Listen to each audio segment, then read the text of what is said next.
It's absolutely that they can't learn. So autism to me is just a different way to learn. It's a different way the brain is formed and processes things. And people think that, oh my gosh, they're going to get the diagnosis. They can't have any kind of life.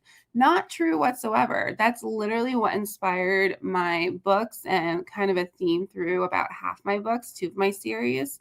It's if you understand it as just a different way to learn, you look at autism differently. You look at the individual differently. The way this world is set up, it's set up for neurotypical kids. It's not set up for individuals with autism. So, we've got all these negative things going around. So parents freak out, not realizing that just because their kid can't talk verbally doesn't mean they can't talk, period. There's all kinds of other ways to communicate. We don't have to communicate with our mouths. There's picture exchange communication systems, which are called PECs for short, and use an iPad.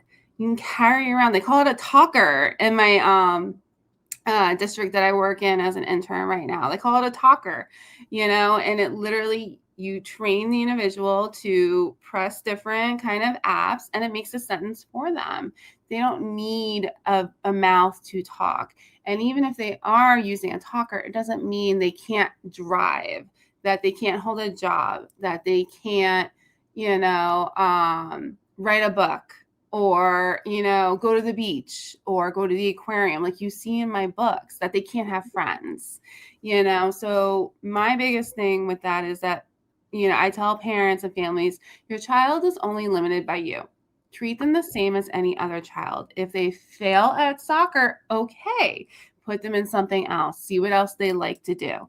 It's the same thing with your neurotypical kids. Neurotypical kids might not like soccer. They might not be talented in soccer. Maybe they're talented at swimming.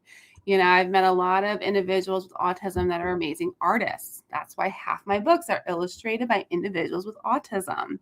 A lot of times individuals with autism have this one talent that is so incredible and so much better than anybody else's. But how do we find that? We try everything for them the same way we do with neurotypical kids. So I always tell people it's just a different way to learn, and we just have to figure out how they learn.